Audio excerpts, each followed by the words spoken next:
Bro ஒரு நாள் ஃபுல்லா பிஸ்கட் மட்டும் சாப்பிடுங்க.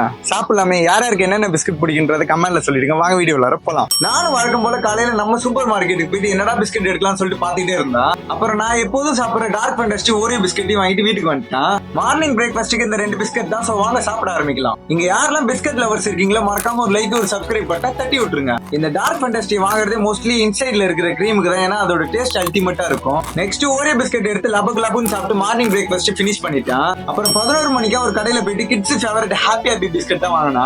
சின்ன வயசுல இந்த பிஸ்கட் தான் நான் அடிக்கடி வாங்கி சாப்பிடுவேன். இந்த ஹாப்பி ஹாப்பி பிஸ்கட் ஒரு காலத்துல ரொம்ப ஃபேமஸா இருந்துச்சு. மதியத்துக்கு பிஸ்கட் வாங்க ஒரு பேக்கரிக்கு தான் போனேன். அங்க போயிட்டு என்ன பிஸ்கட் வாங்கினா ஒரு போர்பன் ஒரு நியூட்ரி சாய்ஸ் தான். இந்த போர்பன் பிஸ்கட்டை சாப்பிட்டாலே வயிறு ஃபுல் ஆயிடும் நிறைய பேர் சொல்லி கேள்விப்பட்டிருக்கேன். சோ நம்மளும் எடுத்து சாப்பிட்டு பார்த்தா உண்மையாலுமே வயிறு ஃபுல் ஆயிடுச்சு. அப்புறம் கூடவே வாங்கின நியூட்ரி சாய்ஸ் பிஸ்கட் எடுத்து சாப்பிட்டு ஆஃப்டர்நூன் லஞ்ச் ஃபினிஷ் பண்ணிட்டேன். ஈவினிங் 5 மணிக்கு ஒரு கடையில போயிட்டு 50 பிஸ்கட் தான் வாங்கினா. இந்த பிஸ்கட்ல சால்ட் போட்டு செம டேஸ்டா இருக்கும். இது என்னோட one of the favourite. Next நைட்டுக்கு ஒரு பேக்கரி போயிட்டு ஜூஸ் பொரி குக்கீஸ் ஒன்னு எடுத்துட்டு கூடவே ஒரு சின்ன குட்டி பிஸ்கட் தான் ஒன்னு வாங்கிட்டேன். அப்புறம் நானும் இந்த பிஸ்கட் ஃபுல்லத்தையும் சாப்பிட்டு ஒரு நைட் டின்னர் ஃபினிஷ் பண்ணிட்டேன். நீங்க சொன்ன மாதிரி ஒரு நாள் ஃபுல்லா பிஸ்கட் மட்டும் தான் சாப்பிட்டேன். நெக்ஸ்ட் என்ன பண்ணுன்றத கமெண்ட்ல சொல்லுங்க.